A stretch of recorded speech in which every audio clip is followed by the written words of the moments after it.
Mr. Ditta, do not lie. You're a liar. And please keep your distance from me, because apparently you're threatening me right now. Step back.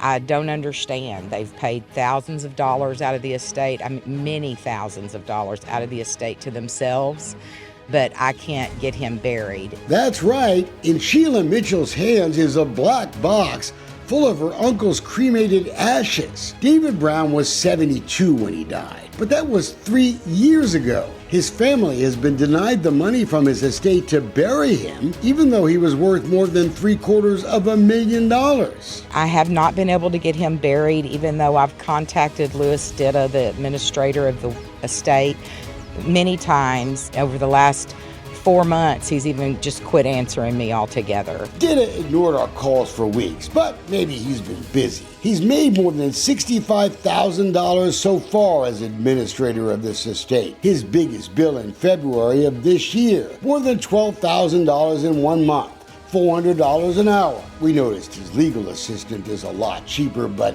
she doesn't get to do much. But Mr. Ditta, he thinks he's got us fooled. I appreciate you trying to make me look like an idiot, but it's not going to work. I don't have to make you look like an idiot. It's obvious.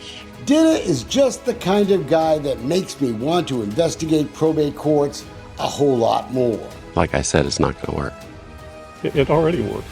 Not exactly, Louis. After a couple of minutes, you reluctantly agreed to actually, maybe, help these people finally lay this guy to rest. Court has to approve whatever gets done, so I can't make a decision today. Meet another big fan of Louis Ditta, Brown's ex-wife, Valerie Ruzinska.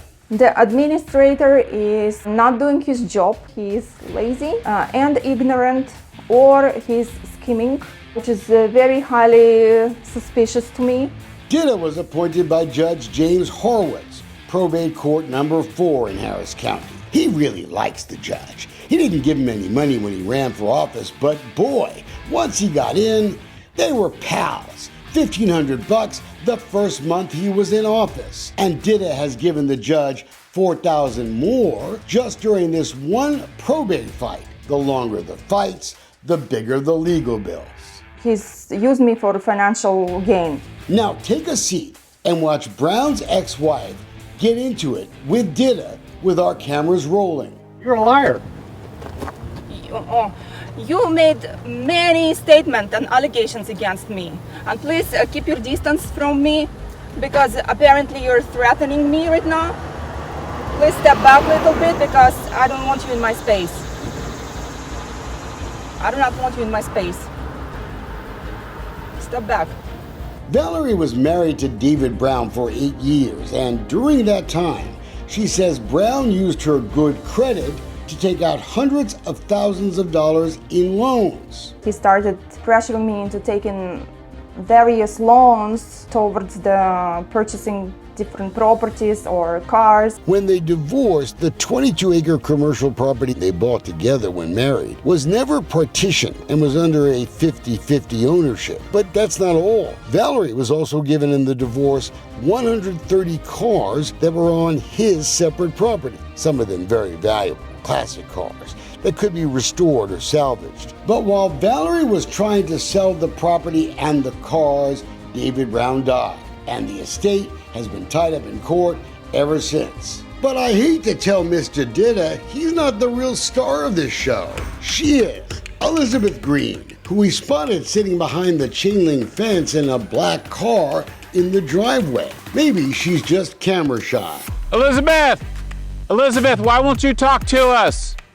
Valerie had never heard of Elizabeth Green until David died. She rented and lived in a house on the property. So she showed up like about 7 or 8 days later, claiming that she was David's Brown common law wife. When the medical examiner emailed Green to provide proof, she emailed back a single front page of what she claimed was Brown's will. In it, he left the property he still shared with Valerie to Green, along with insurance policies and cash. Pretty much everything. Coroner's office determined that proof was not enough. Valerie's attorney even took Green's sworn deposition in the ongoing suit. Her story did not come together.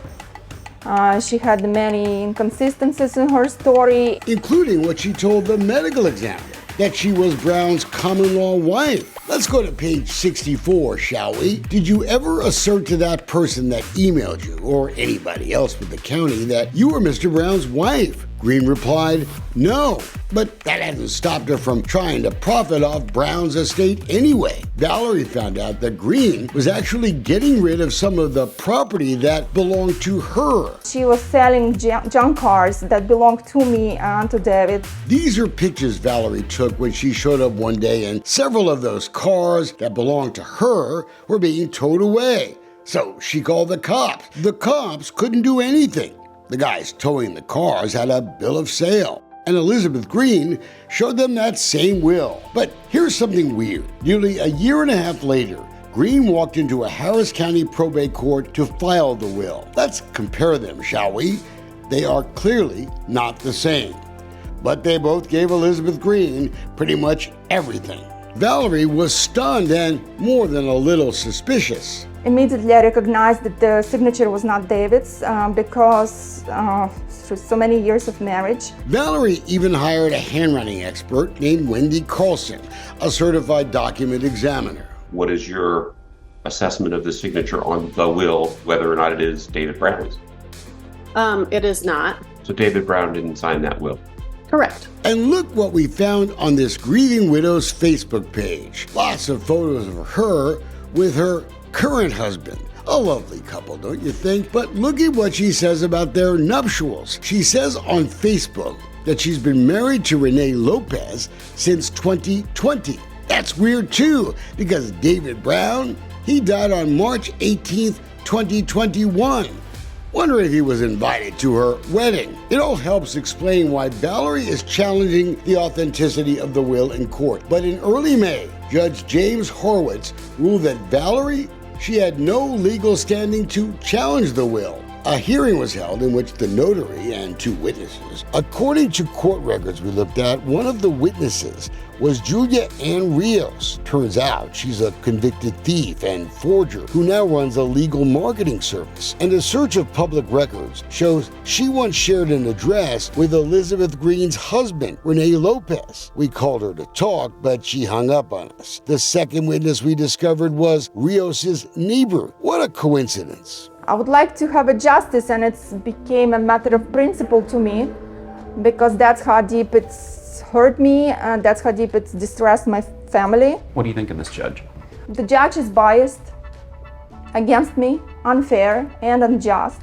This estate fight has dragged on for more than 3 years. At this recent hearing, Judge Horowitz ruled that Valerie can get the remaining cars off her ex-husband's property. And after Ditta reluctantly agreed to let her look for herself, we went along. But Valerie says most of the cars still valuable for restoration or salvage are gone, sold off by Elizabeth Green. You don't see your 130 cars. No, not that I see so far, but I'm going to compare definitely. But the most is 57, 60 vehicles on the property total. And Valerie blames our friend Mr. Ditta for not making sure that the property and cars she got in the divorce were secured, regardless how long they were left on the property. So administrator have not sealed the property like he should have. Basically, all the property mainly gone. The property have been vandalized, ransacked, and gone, just gone.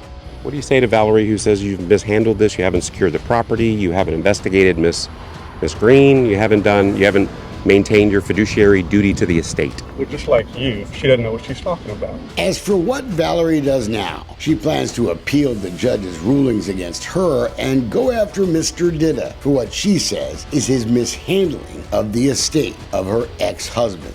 Do you want to say anything to Wayne Dolcefino?